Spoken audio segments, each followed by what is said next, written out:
All right, for this video, we're going to go over Bookmap user interface and get oriented inside of the Bookmap software. So once we open Bookmap, you're going to see this pop up for different run options. First, we see a simulation mode where you can basically just view and not trade. Next, we see the trading mode where you can view and trade. Third, we see a replay mode where you can go through different replay files. This section down here where you see a check mark load previously open workspace, if you have this enabled, it's just going to load your previously open workspace, which you had open last. Here you can enable or disable record live data, and you can also record your orders inside the trading mode. So what this does is record your session that you have opened. So that will create a file that you can then use inside replay mode. So now let's go ahead and go inside Bookmap. Now that we've opened Bookmap and it's fully loaded, we can come here to this tab and add a new instrument. This will pop up a subscribe pop-up window where you have a number of different choices to choose from depending on what you want to open and how you want to open it. So first we have platform, which is going to be your data connection. If you're wanting to go into any kind of crypto asset, you're going to choose Bookmap data. Bookmap data is going to give you this multi-book exchange here, which is Bookmap's proprietary aggregated multi-book view. So you're going to choose Bookmap data for anything crypto. And if you want to trade futures or stocks, etc., you'll have to have some other data plan, such as Rhythmic or CQG. And you can get these data plans, whether it be CME, COMEX, NASDAQ, etc., through Bookmap or through your broker. So if you wanted to go into a CME futures asset, you can choose something like Rhythmic, and now you can see your other exchanges. And then you can choose any kind of futures ticker there. So let's go back to Bookmap data. And if we were to open up a crypto asset, you can choose from futures, perps, or spot. We will choose perpetuals and then symbol BTC USDT. You do have some others that you can choose from. They don't have an exhaustive list quite like Market Monkey, but they have your top crypto. So we'll choose BTC USDT, and here it is showing you what exchanges it's consolidating. Again, it picks some of the top exchanges, so it's a very good aggregated view.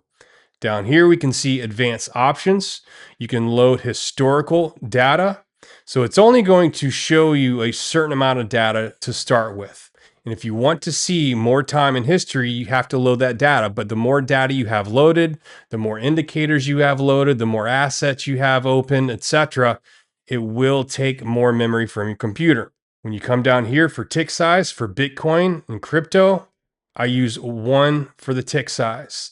Size granularity, I keep to 0.1. And after you have that all selected on what you want to open, you then hit subscribe. So we already have Bitcoin loaded here, and you can already see the main elements of Bookmap. We have the market bubbles, we have the heat map, the order book, and down here, if you come and hit this, you can see your CBD. So before we get into all that, let's go over the user interface and how to use the software, getting comfortable with all of these buttons in here. So let's start up here with file. And all of this is pretty straightforward. So you pretty much have your create new workspace, your open workspace. This is where you're going to load any templates. You have save your workspace to save templates, etc. Down here, you also have a button to refresh Bookmap if something is bogging down or giving you any issues. Also, under connections, this is where all your connections are, where you configure a new connection. I currently have Bookmap data for crypto and Rhythmic for futures. And if you are having any connection issues, it sometimes helps to come in here and deselect that to close it out, and then select it again to reopen or reload that connection. Otherwise, if you're having other connection issues, sometimes you just need to go file, exit, close it down completely and reopen it. Other times you might need to reboot your entire computer. So next you see over here is settings. So simply you have color settings, which pretty much controls all the colors on your user interface that you can see, and you can set this up however you prefer. Same thing with the indicator colors down here. And restore all restores everything back to default. Also, you can come here into configuration. And this, again, it's a little bit more of personal preference here. However, I do want to point this out. And if you hover over it, it has a better explanation. But if you have a Mac or on Mac operating systems, make sure you have that enabled. But a lot of these things are basically what you view, what's on display, what's not on display. And after you've picked your instrument, if you do want to change your tick size, you absolutely can in here. Font size, spacing, etc. For example, vertical and horizontal grid lines, I have those turned off. I don't like how it makes it a little busy. I like my chart clean and focused on the elements that we need to focus on the most. And again, a lot of these things are personal preference, so choose what you would like here. Next, if we come back to settings, it is important to make sure you are on your local time, your time zone. So this time axis down here represents your time zone. Next, it is important to right click on the chart and go to session start settings. Make sure for crypto, this is at your 7 p.m. or crypto open, and make sure this is in your time zone. So this is going to become important when we're setting up VWAP, CVD, and the market profiles or anything that has a session start to it. All right, so next let's go over the buttons. You have a zoom to drag. So basically, if you click this on and enable it, click and hold, and you'll see that blue dotted line. And now the green is the start and the blue is where you want it to end. So it basically just is a quick way to zoom in on a section that is pre-selected by you. Next, you can see is create a screenshot button, straightforward, not important. Studies configuration and configure add-ons we're going to go over in the next couple lessons. So we'll come back to that. Next is synchronize chart button. So if you're on this tab here and you hit this synchronize chart button, this treats your current tab open as your master chart, and everything else becomes synced in time to that chart. Next, you see the slider displays.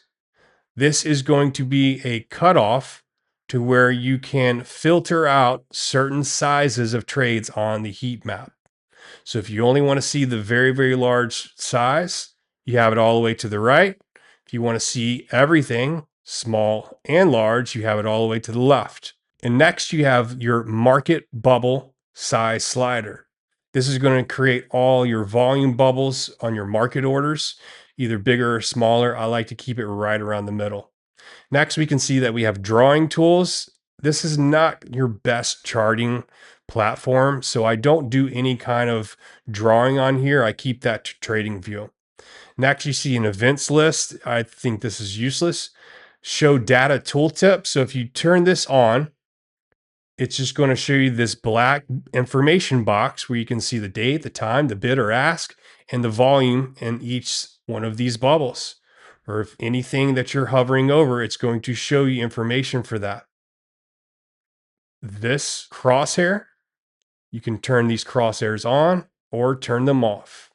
Next is your time slices. So Bookmap doesn't work on candlesticks, obviously, so you don't have time frames. Everything is a raw order book in real time that you see, so it's extremely granular.